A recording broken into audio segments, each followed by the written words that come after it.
Egypt. We've just been joined by our guest.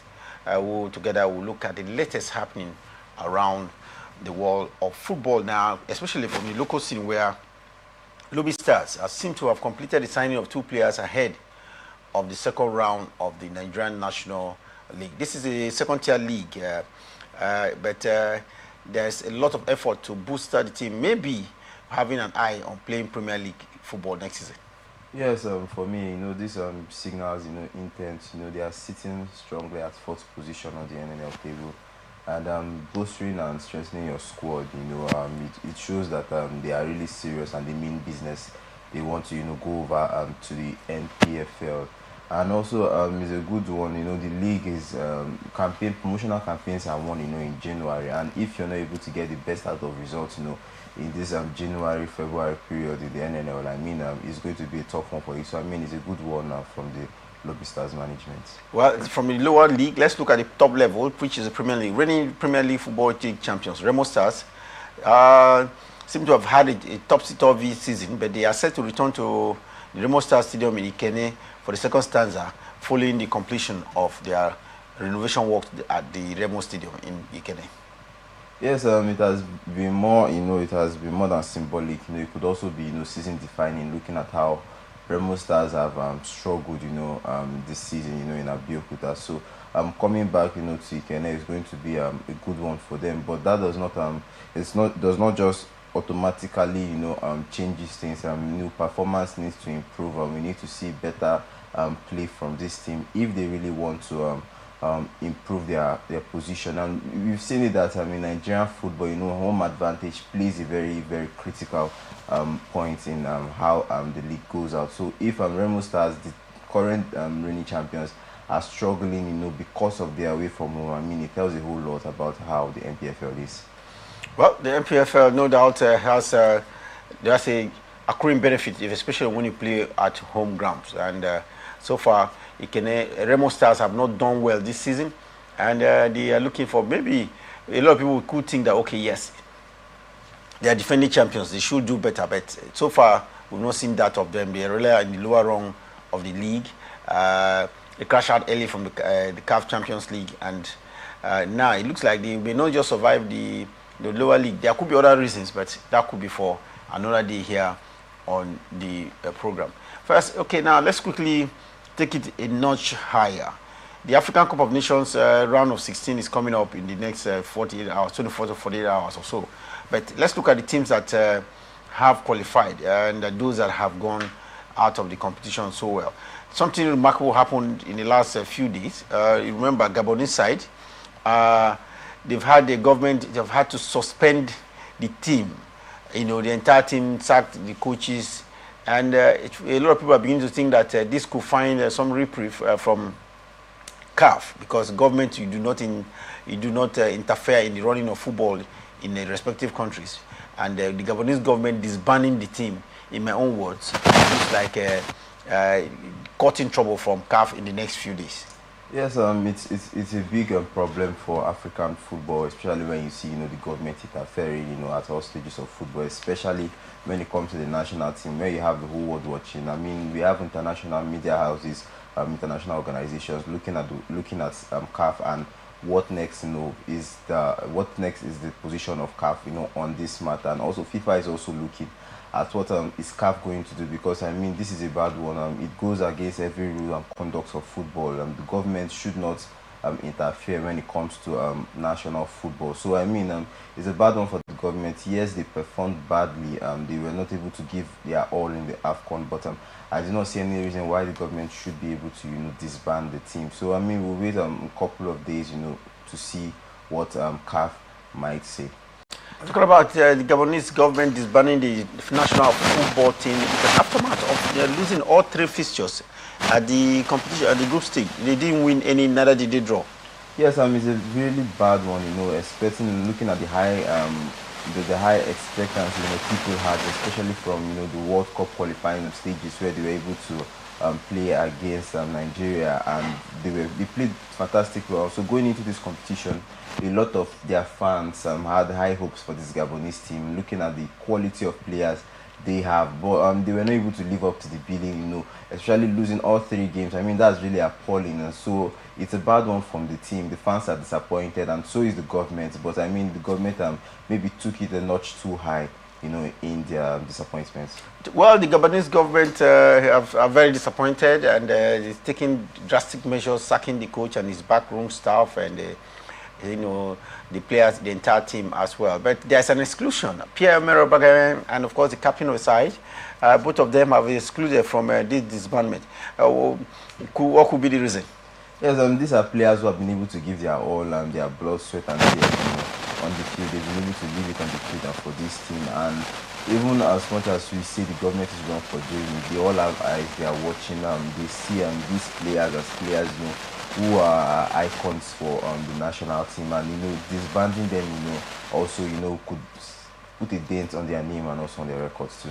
Well, the African Cup of Nations for 2025 ongoing in Morocco. Of course, it's a 25th edition that is spilling into 2026. Will continue for the round of 16 in the next 24 hours, and we'll see Senegal return to action on Saturday at 5 p.m. Nigerian time against Sudan. What a fixture! Senegal versus Sudan. Senegal, former champion. Sudan never won the Nations Cup. Yeah, Sudan never won the Nations Cup. Talk less of qualifying, for the round of 16 stages. I mean, it's the first time they've been able to qualify for the round of 16 stages in over 2 decades. So you look at how big it is an achievement for Sudan, and coming into this one, the Senegalese team would want to build on their past success, their previous success. So we expect them to do better. There's a lot of expectation coming from the Senegalese team for me. At the Mohammed V Stadium in Casablanca, Morocco, we will see Mali take on Tunisia at 8 p.m. Nigerian time tomorrow. What a fixture this one will be. Yeah, it will be a very tough fixture for me. I mean, you're looking at the Malians and also, the Tanzanians, the Tunisians, who have not really been, fantastic for me in the AFCON tournament. But you look at the Mali side that has been able to, go to toe-to-toe, against the big boys, against Morocco. They were able to give Morocco a tough time. And looking at their group stages, they didn't really struggle, in the group stages. So, I mean, it's going to be a tough fixture, but it's one of those ties where the games are open. You expect to see end-to-end stuff on both sides of the pitch. Well, across the next day, Sunday, we will see Morocco take on Tanzania in a quarter-final qualifier. Will Morocco be upset by the performances of the Taifa Stars from Tanzania? Yes, I don't think Morocco should have anything to worry about. But let's not forget, this is the AFCON. Every team is, dangerous. Going into the round of 16 stages, it shows how dangerous you two are. So for me, it's not going to be an easy one for Morocco, but they cannot be lenient. They have to be cautious also of this Tanzanian team. I mean, making it to this competition, and look at the trajectory the Tanzanian team has been. After qualifying for their first AFCON, they've been able to do it consistently over the last 2 editions. So coming into this one, this is a Tanzanian side that has also been able to get that experience, but coming up against the host of the tournament, they stand a little or no chance for me too. Well, for followers of football at the Medina Stadium in Morocco, South Africa will take on Cameroon. This is a blockbuster fixture by any standard. The quality of African football will be on showcase. Yes, you look at this is one of the fixtures that has got the fans talking. History is written all over it. Cameroon, are Syria AFCON survivors. They are winners of the past AFCON. And you look at this South African team. That this team is based on a unit. These are players that I think a group of these players are playing together in their team side, playing for Orlando Pirates, and a group of these players are coming from the PSL. So this is a team that understands themselves. This is a well-organized and organized team. So it's going to be a difficult one for Cameroon. But I'm looking at Cameroon, their history and their experience in knockout stages of competition. I mean, that's going to give them a hopper. And South Africa on the underside, they've not been able to get over the edge, when it comes to knockout football. But the discipline this team has and the organization they have, the unity, will also play a big role. So I mean, don't be surprised if it goes down to the margin against these two teams. Well, these are the results for qualifiers for the quarterfinal. Of course, it is a round of 16 and 8 teams are featuring. We will still have Egypt and Benin. I think their fixture will come up by 5 p.m. on Monday. Then for the Super Eagles of Nigeria, they have the Mozambicans to contend with. And I think a lot of Nigerians are looking forward. If the way the Super Eagles played their last 3 games are anything to go by, I'm sure they shouldn't have problems sending out Mozambique from the round of 16. I mean, Nigeria has been fantastic, no doubt, but you're coming up here against the Mozambique side that has nothing to lose, and this is Nigeria's game to lose, so all the pressure is on this Nigerian side. And looking at how Nigeria's defensive record has been, they've always, you look at the 3 games, and one thing is consistent: Nigeria has always conceded a goal. So you're coming up against a relentless Mozambique team that's been able to, play 2-2 against the big boys, especially the group they've been, and been able to come out from that group. I mean, it's going to be, if Nigeria is not able to fix their defensive problems, I mean, it might be a cause of alarm and a cause of worry for the Nigerian team. That fixture comes up on Tuesday, and the same Tuesday there will be the Algeria versus Congo DR fixture at 5 p.m. at the State Prince Moulay Stadium in Hassan, Rabat, Morocco. Meanwhile, there will be another fixture, Cote d'Ivoire versus Burkina Faso as well, in another race of, the surprise team of the competition. Burkina Faso could, from what we've seen of them, can they upset the Elephants of Cote d'Ivoire? Yes, they can. They have the ability. They are capable of doing that. This team, they've been underestimated, but this is a team that thrive. When they've been underestimated, I mean, we should expect tension and not comfort. For the Cote d'Ivoire side, it's not going to be an easy game for them. They are under pressure, coming in as the defending champion. So it's not going to be an easy game for Cote d'Ivoire. They also need to be very conscious. Well, the Ivorians need to be very conscious because it's not going to be easy. Burkina Faso can really spring surprise if you ask me. Time for us now to take it from Africa and go across to Europe. And we saw New Year Day football in the Premiership in England. What round of matches took place last night? Yeah. We saw 4 games, 4 top games, and all 4 ended in a draw. There was no winner from these 4 games. First, we saw Crystal Palace take on Fulham, and it ended 1-1. Crystal Palace thought they had gotten all 3 points. Fulham had a different idea, and that one ended 1-1. Yes, you look at that game against Fulham, and Fulham might be biting their thing, not being able to get all 30 points in that one, despite Crystal Palace getting the lead in that game. We saw Fulham asking a lot more questions, after they went a goal down. But Crystal Palace, that home advantage continues to be, a helping place for them. They've been able to make their home ground, Selhurst Park, a fortress for them, and that has been getting this result against them. Talking about one of the goalless draw or the matches we saw last night, it was the encounter between Brentford and Tottenham Hotspur. Brentford playing at home. We saw a former coach of Tottenham Hotspur in that fixture. Yes, you look at Tottenham, like I said earlier, their away form has not been too good. Look at how they've been able to play away from home. They've not been encouraging. And you look at this Brentford side, they've been very disciplined, very compact, very difficult to break down. And you look at the Brentford side, they stick to their plan. Tottenham had a lot of possession, but there was not that incision from that Tottenham side. So I mean, Tottenham struggled, to be able to do a lot with the possession they had, and Brentford were comfortably, sitting back and waiting for the counter. Unfortunately for the Brentford side, they didn't get the moments they were waiting for. One team that didn't get any moment at all in that fixture, was Liverpool versus Leeds, playing at Anfield. Liverpool felt that at least they could take their neighbours out. But this is the first time Leeds will travel to Anfield and go home with a point.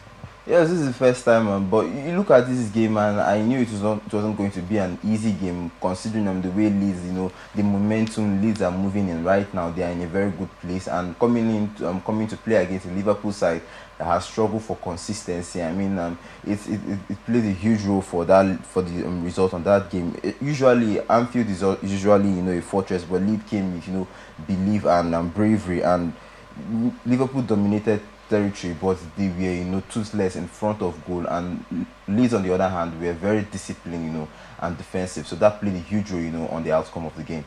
Well, this is the 8th game. It's been difficult for them to beat Leeds, and the much talk about the counter of last night is the match between Sunderland and Manchester City. Sunderland are playing at home. Manchester City with 2 points gap between them and Arsenal. they felt they could at least, you know, close the gap, you know. But at the end of the day, that 2 points extended to 5 points between Arsenal and Manchester City. It ended goalless on the night.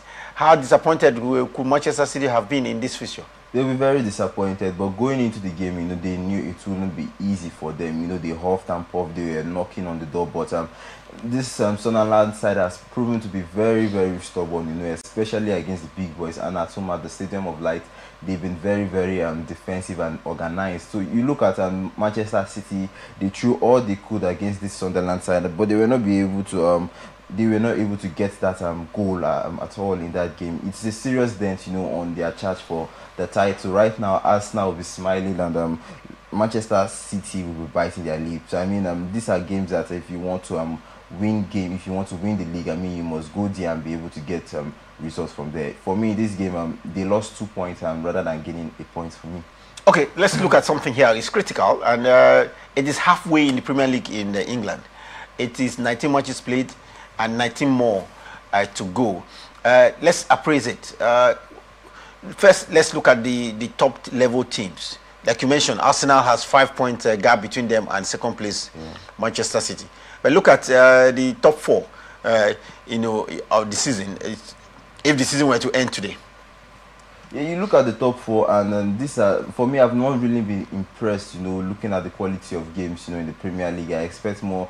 Teams are being more careful, and it's shown on, you know, these results. We expect teams to come out to play, and when you see these middle table teams and these lower table teams coming to play against the big boys, they are always very defensive. They do not come out to play, and I think that has played a huge role. I mean, look at yesterday's games. We just had 3 goalless draws, you know, and 1-0 draw. So it tells you about the how. But look at the top teams. We have Arsenal, Manchester City. There's Liverpool, Aston Villa, and now Liverpool in the top 4. Yes, it shows the top teams in the league right now. Arsenal has been able to, you know, be consistent, you know, despite not being up to best with the result, but they've been able to grind out those results. Also, Manchester City, they were a little bit, you know, shaky at the beginning of the season, but they've been able to get their feet. So it's a really tough race going into the second half of the league. A lot of these teams will be looking to the likes of Arsenal, Manchester City.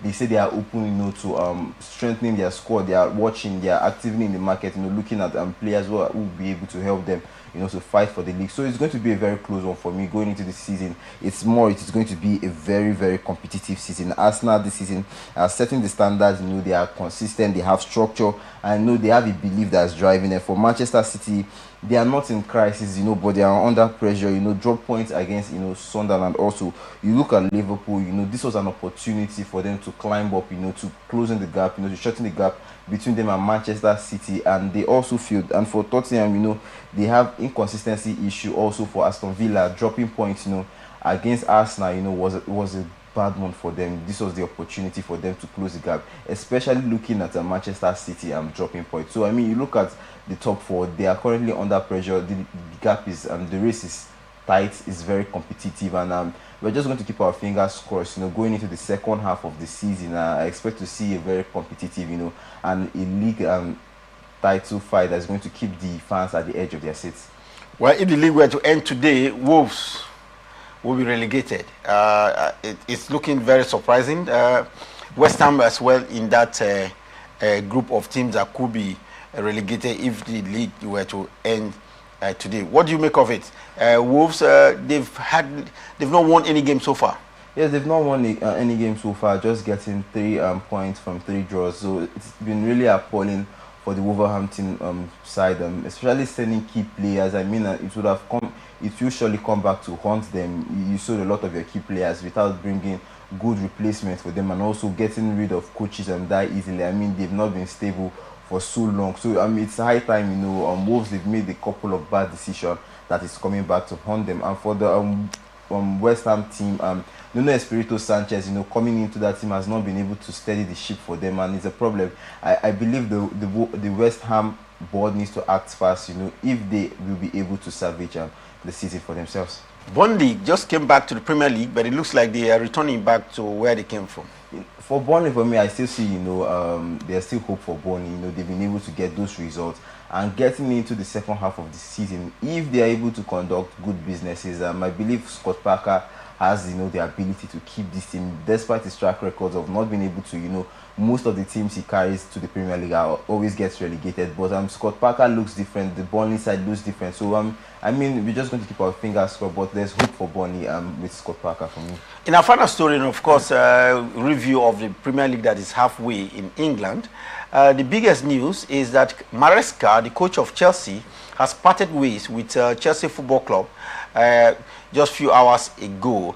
Enzo Maresca, the Italian, have agreed to part ways with Chelsea, and it looks like a lot of Chelsea fans are happy that this is coming at this point in time. They have had to go almost 6 games without a win. Yes, there's no doubt that top teams, always have these games where they always struggle. But it's not really down to the result for me. It's down to the relationship between the board and the management. There've been problems, about who has control over the sporting director and Enzo Maresca, about the players being brought into the side and how he's being able to manage those injuries. Chelsea, we heard reports also earlier this morning about how Cole Palmer, was also one of the issues where the club do not want to risk him, playing games because they want to cash in on him. So you look at these things, and I don't feel there's any top manager, there's any elite manager that want to stay in a team where he doesn't have control about who goes in and come out of the squad. So the relationship was bound to fail for me. Well, Maresca is gone, and now it looks like the under-21 coach will take charge of the senior team pending when there will be a new coach for Chelsea, especially ahead of the crack-up match between Chelsea and Manchester City.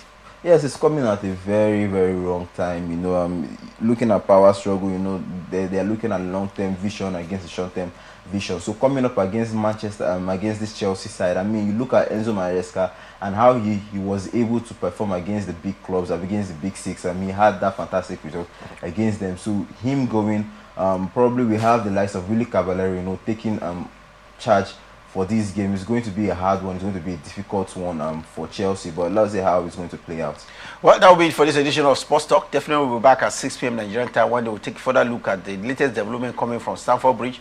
It's the general transfer window is here upon us, and we'll look at the teams, which players are they looking at using to fortify the team, using this window of January. A lot will be happening across Europe as well. There are matches coming up later today, but of course, we'll give you in-depth analysis of those fixtures on our program Sports Extraordinary at 6 p.m. Nigerian time. Until then, remember, peace and unity are clearly pathways. Enjoy the year 2026.